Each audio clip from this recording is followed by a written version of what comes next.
my name's Mark Jackson. My ex-partner and my mother died in January.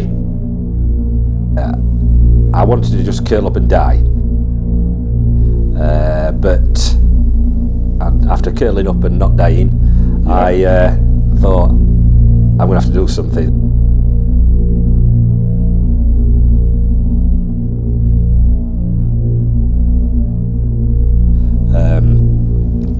You just don't know what's going off in somebody else's mind. Yeah. So I thought I wanted to bring hope back to everybody. Now that might take more than a year.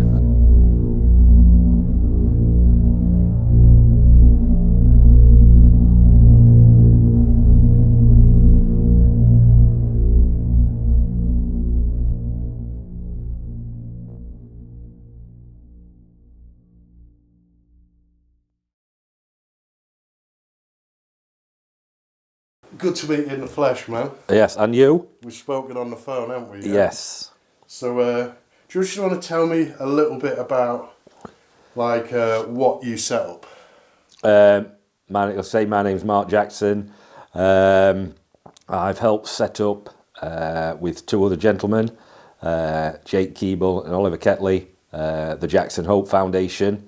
My ex-partner and my mother died in January. I'm a lead facilitator for Andy's Man Club. I'm sorry to hear that. Yeah, thank you. What, January just? Yes, yeah, this January.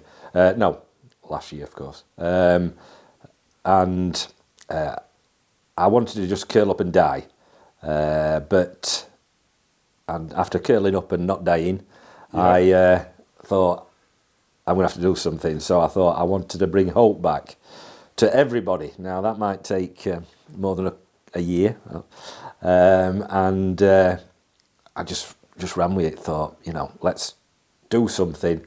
Let's try and bring some hope back to somebody and see where we go. And so I went up to the local library at Asken that were closed. So just for context, Asken is a district just outside of Doncaster in South Yorkshire. Yes, it is, yes. And that were closed. And I thought, right, that needs a bit of hope. Jake Keeble, he's the mayor of Asken, he come on board. And Oliver Ketley from Forefront IT, he came on board as a director too. And we set up we're still in Doncaster. We want to do the whole country, the whole world, the whole universe. But at the moment, I believe we've got 4 men's group. We've got 3 women's group, 2 opening, 1 January, 1 February, hopefully. So that'll be 5, make 5 women's groups. We've got an allotment. We've got 2 talking benches. We've got 3 social groups. Hopefully, another social groups to come on with us. So what does a talking bench look like? It's just a bench with a plaque on saying that this is a talking bench. Okay. So even if nobody ever sits down and talks with anybody else, that is, it's getting the name out there. But what it's designed for is, if you're lonely, you need somebody to talk to. If you sit there, somebody sees you, hopefully they'll... So whereabouts is... These are around Asken Lake.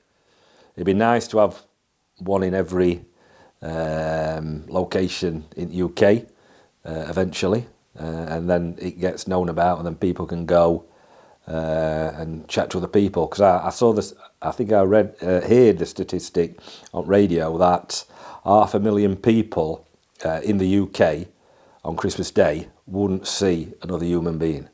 Yeah, which goes against everything that Christmas is supposed to be Yes, about, isn't it? exactly. Yeah, definitely. No, that's a terrible thing. What I'm going to do is I'm going to get some footage of these benches and stitch it into this video. Yeah, brilliant. Yeah. The aim of making these videos is just highlighting the problems that we've got going on in society. Yeah. And trying to find people like yourself, and they're few and far between, so what you're doing is just outrageously fantastic. There's not many people that will take their own misfortune and turn it around to help others, so I just have to congratulate them. They don't pay well, so if anybody wants to give me money, We'll they can do. No, we'll leave all details for any donations. Yeah, brilliant. Any form of help rather. So it Help doesn't and just have hope, to be yeah. financial, does No, it? no. It could be Volunteers, Yeah, you know, everything yeah. like that. Yeah. We want, like I say, we want to spread out through the whole country, and what we need is volunteers. So anybody wants to help, please feel free to get in touch. Right, so I'm going to talk about the dark subjects here, suicide. So the figures for men who commit suicide is outrageous, really. I was just having a quick look on my phone when I was waiting for you earlier, and they were saying it's 17.5 men out of 100,000 men committed suicide in this country last year. No, not good. And of course, if those people didn't have any family, it's still a tragedy for them that they ever got to that point, because it's feeling down, feeling low, you know, is bad enough. But if you actually get to the point that you're feeling that you actually take your own life, that must be a hell of a bad place to be in. I wouldn't wish that on my worst enemy.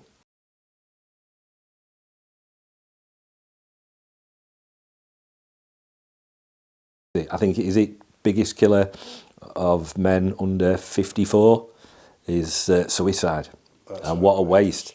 And if anybody, people, you ask anybody who's I've been speaking to Lee Pitcher, an MP, and he's helping us to try and raise money and raise awareness of us. But I think it was his cousin died of suicide a few years back, and it's affected him and the parents of his cousin. So anybody who's left behind, they have to live with the fact that somebody they loved was that low. Yes, I've known a lot of people who've committed suicide, and it's all through every structure. So it doesn't matter if you're working class, if you're middle class, it doesn't matter if you've got everything or you've got nothing. Yeah, this is it. Yeah, it could be anybody, people who seem famous, TV personalities, film stars, pop stars. In past and that, you've heard of people committing suicide, and you look at them and think, oh, they've got everything. They've got all this money, they've got all this fame, they've got all these women who want them, but the mind is a very complex thing, isn't it? And you just don't know. You just don't know what's going off in somebody else's mind. Yeah. So, what advice do you give to people? I know everyone's going to be different, but what kind of things do you do for people to help them turn them back from that point? Well, like I say, we have social groups just for getting people out if they're feeling isolated or anything like that. We run peer-to-peer support groups. We've got an allotment, a place for people to go and talk. Yeah. Or just go and be with other people, or just make that first step that when you realise I'm not as happy as I want to be or I thought to be, and things are troubling you, it's for you to get out and just, you might have nobody to talk to, or you might feel that there's nobody you can talk to, but if you come to these groups, then other people will listen to you.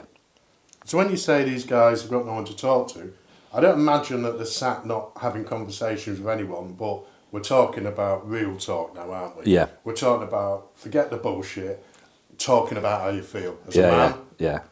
It's not sort of like, we've not been brought up, have we, to over-talk how we're feeling? Well, how you think when you're younger, I can remember you hear things on news, somebody's got killed and somebody's talking about their feelings, you know, how it's affected them, and you think, well, just get on with it. That's easy to say when it's not you. You're just watching a news story. But of course, in real life, it really affects you. You know, Yeah. it might not, you might be fine for 6 months, a year, a couple of years, and all of a sudden, just hits you. You know, it's, you know, what's happened kind of thing. And you might not be able to cope with things. It can be all different things, what sets things off, what does your, you know, a spiral into not good mental health, shall we say. But yeah, if you, I suppose if you deny it and just try and carry on, and it eventually creeps up on you and bites you. Yeah, people have different coping mechanisms, don't they? Yeah. And a lot of the coping mechanisms that we use, alcohol, drugs, gambling, toxic relationships, all these things are like ways to hide, but basically it's like, I believe it's a compound of all them things that can drive someone to suicide. You Yeah, know? yeah. Like getting on a spiral. Yeah, definitely. Well, like we said, we have people coming to groups with all different things, but when they get there, I'm the kind of guy I'm always making jokes. You know, it's Yeah. not being. That's probably my way of coping with things. Everybody I'll meet, if I've never met you and I see something and I see you doing something, I'll say, crack a joke with you. You know, I've never Yeah. seen you before, but I find that's my best way of communicating with people and coping with things. But when you come to groups, one of the lads who'll come, who's now a mate, he'll say, it's brilliant. It's just like going to the pub with your mates, but without the alcohol. Yes, so you can still think Yeah, clear. whatever you might be saying, things that people might think, oh man, you know, poor soul, you know, I feel for you and stuff like that. But we're still laughing and joking. Yeah. And for them 2 hour groups, men's groups I'm talking about, and because I don't go to women groups, they won't let me. It's great. Life's great. For them 2 hours, life's great. You would think you ain't got a caring world and life's fantastic. So you have banter with other blokes and that. We have a laugh and a joke, and it's fantastic. Well, in all the services, they've got the dark humour, and that's what keeps people afloat. What I always say for the people of my generation and older, they used to have MASH. MASH were on telly. Yeah, It were, I remember that's like an American Forces Yeah. thing, wasn't it? Yeah, Korean War, weren't it? And it worked medics. You know, you had people coming in from battle, and you're trying to save their life and stuff like that. And they're all coming out with jokes and laughing and joking and things like that. Dark humour, like you say, but that helps you get through. Yeah, well, that's kind of thing in all the emergency services, the armed forces, the police, the prison services, the NHS. They do have a dark sense of humour, and they need that to Yeah. be able to operate. You know? Yeah, yeah. However, I believe that the political correct world that we live in and the fear of offending everybody has taken that coping process away, so you can't really laugh at stuff anymore, can you? No, I always say, look, if I say something to you, if I call you this, that, and other, whatever, you know if I'm being offensive There's or if I'm being. that you can say to me. I'm sure I will go. Hey, I might shock you. No, I have. I've heard most, but yeah, I'd like to hear something that I haven't heard. If anyone out there wants to put something in the comments, But you know what I mean? I won't block you. You know if I'm being funny, having a laugh with you, Yes. or I'm being offensive. Yes. Do you know what I mean? Don't It's you? not what you say; it's how you say Yeah, it, yeah, isn't it? exactly. Because I've had many people say very kind things to me, but I know for a fact that they didn't mean that. You know? Yeah. But they couldn't come across quite sarcastic about what a really nice man I am. Yes. They don't mean it. No. Yeah. I'd rather you. Hey, be honest with me. Make me laugh. That's the best thing. So, in your opinion, if there's someone sat out here in the world feeling alone, they've got people to speak to, but no one who they can feel they can open up to, what's the first step?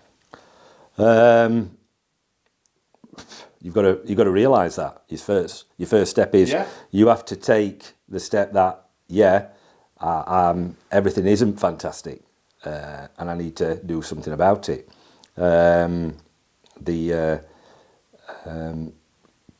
and see your GP. Okay. There's and they'll probably signpost you to a lot of organisations that might help. I think at our local GP, they looked at setting up. They signpost people to us and things like that, because they were saying that about 20% of their appointments they have are taken up by people who have nothing medically wrong with them other than they're lonely. Yeah. So they signpost you to places saying, try these groups and things like this. And to be quite honest, what have you got to lose? Yeah. What have you got to lose? I say, especially with men, a lot of men would rather commit suicide than actually go to somebody and say, I'm struggling. The more it helps to break the stigma that you've got to suffer in silence. No, you don't have to suffer in silence. You can get out there, come to a group and tell your story. Or you can come to a group, just sit there, listen to other people, and then you get to realise that you're not the only one. Yeah, you're not alone. You're thinking, I'm all alone in the world and nobody's suffering like me. Yeah, we can look out at the TV through all our screens and think, wow, everyone's got a fantastic life and a new set of teeth from Turkey and a nice new car. But Jurgen Klopp, is that Jurgen Klopp? Yeah, the reality is that's all made up, isn't it? It's all fake. Yeah. You know what I mean? There are some lucky individuals who've got all the bells and whistles, and I'm proud of them. I did hear a story where this guy was saying he knows billionaires who are depressed because there's a bloke living down the street who's got 2 billion more than he's got. Yes. And it's like, when's enough? Yeah, it's like we all focus on different things. And, you could have got everything, but you're still focusing on something negative. It's perspective. Years ago, I had a personal training company, before I got fat. And it went quite well, and I was working with some really wealthy individuals. So these were millionaire plus, some very wealthy individuals. Now, one of the people opened up to me and was crying and was telling me about how depressed they are about their life. And I was sat in their big house, and they had a swimming pool, a gym, they had a dream car, they had horses, they had everything, and they can travel all over the world and buy whatever they want, right? And they told me about how depressed they were and how they envy me, right? So I was like a 30-year-old black dude with no money. Are you black? I never, Dominic, I never even realised. Yeah. So I was like a 30-year-old, I was a Rasta, I had all the dreadlocks and that, so I was extra black. Yeah, so I was like a 30-year-old bloke without a lot of money, like striving to get somewhere in life, hanging around these people with loads of money, and they're telling me that they're not happy. And I said, and what they said to me is, I envy you. And I said, what do you mean? They said, you've got a purpose. Yeah. You go out and do stuff. Yeah. You've got a family. Yeah. You seem to have friends. Now, they didn't know my personal situation, but they made all these assumptions about me. Yeah. And even though they had everything that I was aspiring to, they seemed to think that I had everything that they didn't have. So anybody who's watching, that shows you chasing that money ain't going to make you happy. No. It might mean you can do all those things, but... Take a bit of pressure off. Yeah. It's all you need is enough money. That's all you need. Rest of it, how many tellies... If you have a telly in every room, if you have 100 cars, you can only drive one of them cars at a time. But it ain't going to make you happy. Do something what's going to make you happy. Don't be... As somebody once said, there's no gravestone in a graveyard saying, I wish I'd worked more overtime. Yeah. You know what I mean? But I would say get 2 tellies, or you may spend a lot of your life watching Strictly. Yes, and this EastEnders and things like that. Yeah, that's the problem, so isn't get it? more than 1 telly, you know what I mean? Yeah. It's 2025. Listen, I really appreciate me coming to talk to me. I've dropped this on you. I'd love to do some more work to get to know the groups, some of the guys that are working with you, your facilitators. I'm really, really interested in what you're doing. And you said something earlier, for women, there's women's groups, and you're not allowed. If you wear a frock, put a wig on, get a frock, you might be able to go. Like the point is that you said that you can't go there because you're a guy, yeah? Yeah. And it's what you call a safe space, and that's what I believe you're providing for men, because we need a safe space. Yeah, of course. We need to be able to go somewhere and talk to other men. We need to be able to go and say what we're actually thinking. Yeah. Without getting cancelled, without being made out to be left wing, right wing, blooming. Yeah. Both wings, you know what I mean? Yeah. Without being judged. So it's really important that men can actually open up and say what they actually think without the thought police getting on us and sending us to prison. Yeah, exactly. I mean, if they keep doing that, they're going to have to start building more prisons, aren't they? Yeah, absolutely. Listen, it's been an absolute pleasure. Is there anything else that you want to say, that a message you want to get out, or a way of making money you can get bringing more in? Yeah, if anybody's got any ideas of how we can make more money, anything like that, please get in touch with us. We have a website. I'll put the details. Yeah, Contact we've got a Facebook. I don't do Facebook much other than to promote the organisation now with the foundation, and so if people could follow us on Facebook and invite other friends to do the same, that gets the message out there. But what I would like to say is, don't give up hope. If you've got 24 hours to live, still don't give up hope. Go out there, go out into the world and make a difference for yourself and for other people. That's what I would ask you to do. Beautiful words. Listen, thanks for coming to No see problem. me, yeah? Thanks for the hot chocolate. It was nice. I'm sure I would go. Hey, I might shock you. Teeth from Turkey and a nice new car. Jurgen Klopp. Is that Jurgen Klopp? It's great. Life's great. For them 2 hours, life's great. You would think you ain't got a caring world and life's fantastic.